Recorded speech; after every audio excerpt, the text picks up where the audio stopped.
nahmaduhu wa nasta'inuhu wa nastaghfiruhu wa na'udzu billahi min shururi anfusina wa sayyiati a'malina may yahdihillahu fala mudhillalah wa may yudlil fala hadiyalah.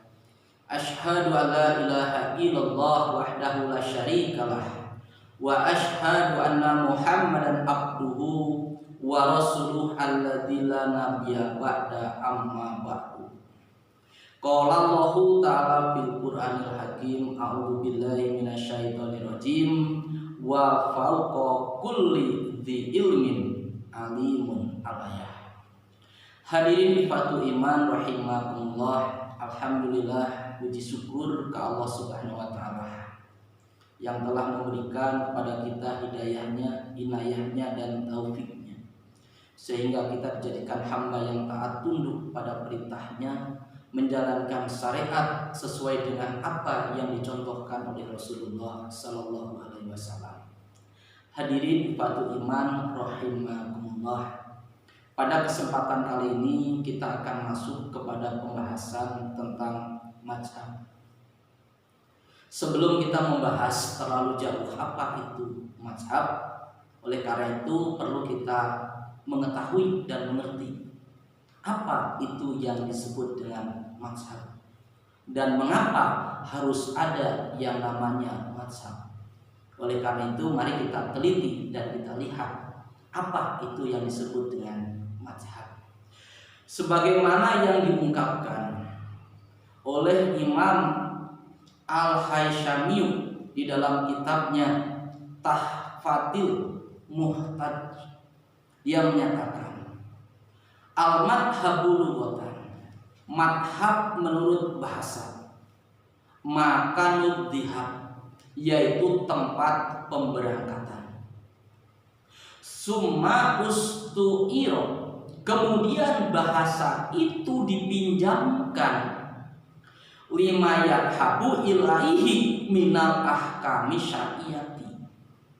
Bahasa itu dipinjamkan kepada seseorang yang mau berangkat untuk pergi untuk memutuskan hukum-hukum syariat, tasbihan sebagai bahan penyerupaan saja, lil makuli agar mudah untuk dipahami, lil mahsusi dan dimengerti oleh anggota badan, atau mudah untuk diamalkan anggota badan.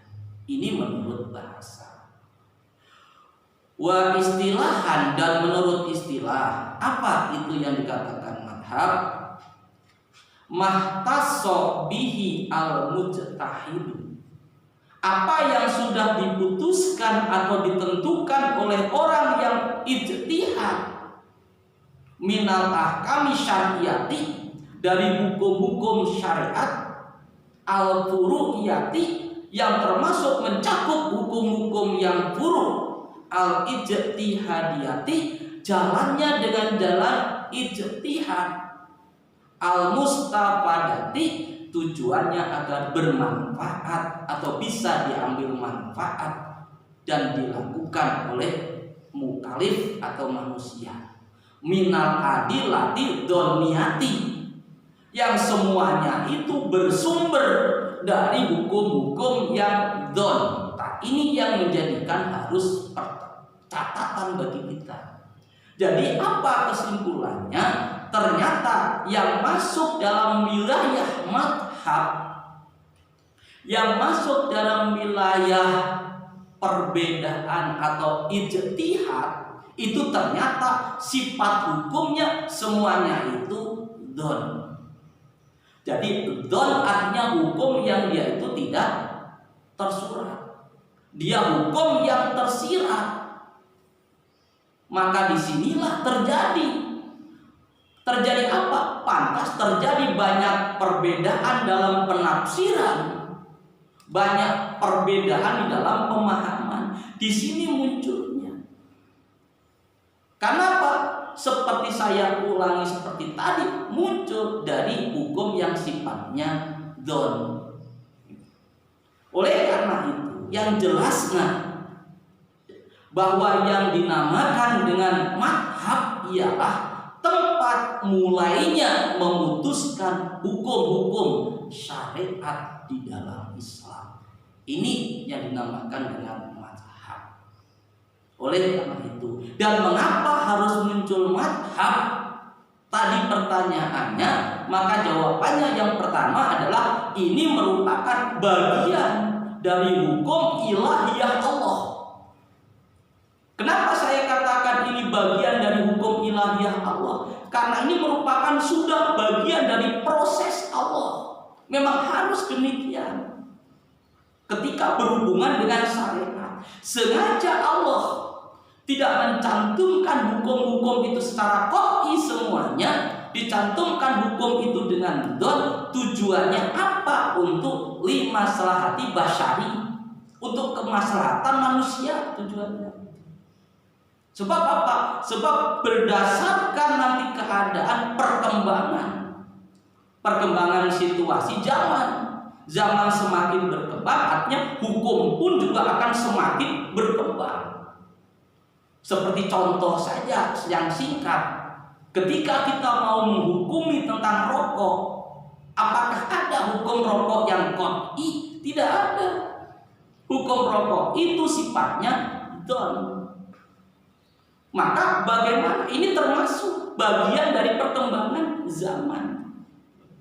Maka disinilah ketika kita menghukumi don, banyak terjadi yang namanya perbedaan. Ini yang saya katakan, ini bagian daripada ilahiyah Allah. Sebab apa? Sebagaimana yang dikatakan oleh Imam Badruddin Az-Zarkashi, dia mengatakan, "I'lam, ketahuilah, anallaha ta'ala lam yunasib ala jami'il ahkami syar'iyati adilatan qati'atan."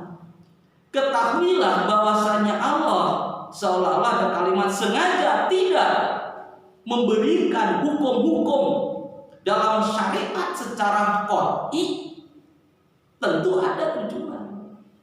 Bal ja'alaha doniyatan, justru kata Imam Zarkashi tadi menyatakan, justru Allah dia itu menurunkan banyak sekali hukum-hukum yang sifatnya don.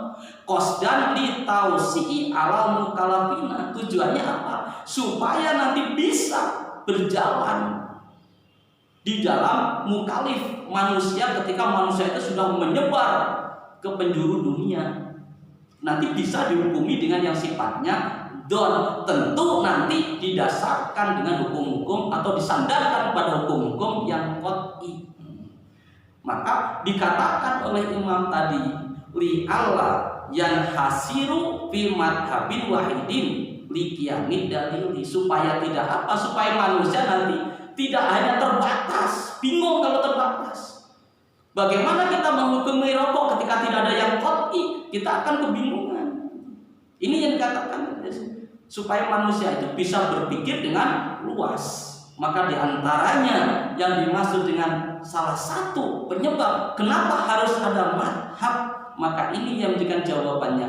Yang pertama yang saya katakan, ini bagian daripada hukum ilahiyah Allah. Maka di sini jelas bahwa Allah menurunkan hukum-hukum yang sifatnya don, yang tidak tersirat itu tujuannya agar bisa mencakup perkembangan manusia di zaman yang awal sampai nanti di akhir zaman. Ketika muncul perbedaan itu, maka itu merupakan bisa kita nanti ambil, itu mungkin bagian daripada rahmat Allah Subhanahu wa ta'ala. Itu yang pertama. Kemudian yang kedua, apa yang dimaksud atau apa bagian daripada yang dikatakan penyebab munculnya madhab? Sebagaimana yang banyak diungkapkan oleh para ulama, yang kedua yang menjadikan sebab ialah terjadinya perkembangan zaman, kemudian para sahabat pada waktu itu yang sudah wafat, dan tabi'in yang hanya tinggal kecil atau sedikit, sedangkan Islam itu menyebar ke seluruh negeri-negeri.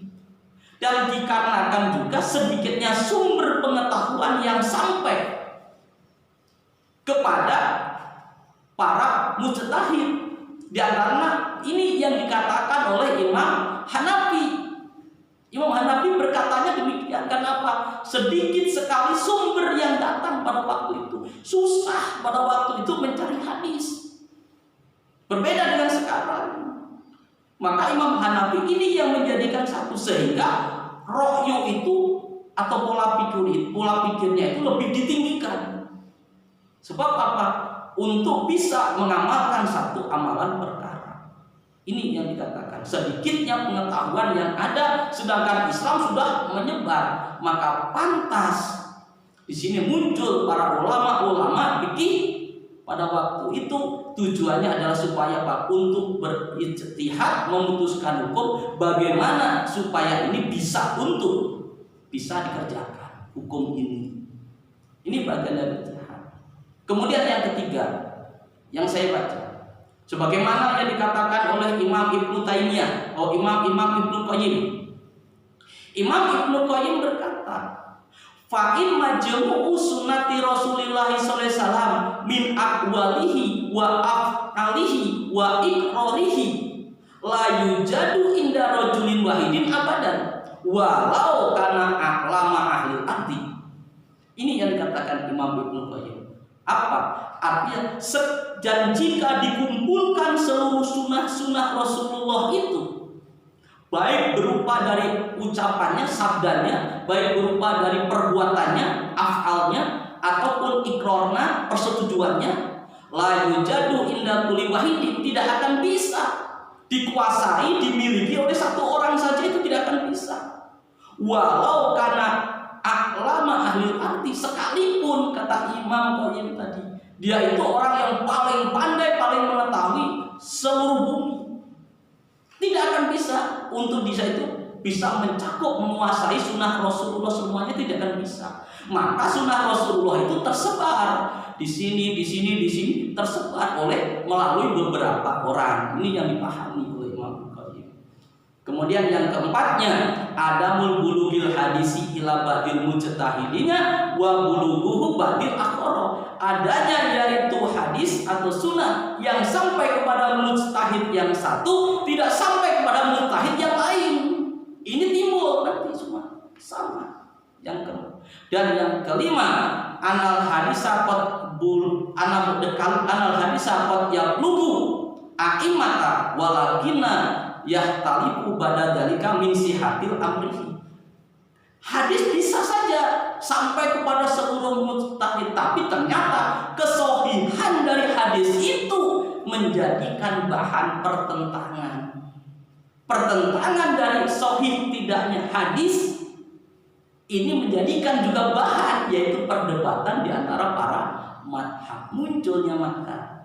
Dan yang terakhir yang akan saya sampaikan, bahwa perbedaan ini diantaranya fi ba'di ruwati tausikon atau taifan. Sebagian orang memandang si A rawinya kuat, si B memandang si A rawinya lemah. Jadi setiap rawi orang itu berbeda-beda di dalam memandang. Maka dan juga dia katakan al-ihtilafu fi suluti sihati, bahwa setiap imam mempunyai syarat masing-masing tentang kesohihan hadis tersebut. Imam Bukhari dengan Imam Muslim berbeda kriteria tentang kesohihan di dalam hadis. Inilah yang menyebabkan di antara sebagian, sebab banyak sebenarnya, ini di antara sebagian yang terkecil saja yang dapat kita baca tentang mengapa harus muncul madhab. Tapi yang jelas dari firman Allah SWT, Allah SWT berfirman, wa fauqa kulli ilmin alimun, bahwa setinggi-tingginya orang yang berilmu itu masih ada Allah SWT yang lebih berilmu. Jadi kebenarannya artinya tetap kita kembalikan kepada Allah Subhanahu wa taala. Mudah-mudahan bisa dimengerti, mudah-mudahan bisa dipahami oleh kita dan bisa disadari oleh kita, dan mudah-mudahan kita ada guna dan manfaatnya bagi kita. Kalaulah ada kekurangan ataupun kesalahan dari kami, mohon maaf. Aku qouli hada, astagfirullahaladzim. Rabbana atina fid dunya hasanah wa fil akhirati hasanah wa qina adzabannar. Aku qouli hada, astagfirullahaladzim. Wassalamualaikum warahmatullahi wabarakatuh.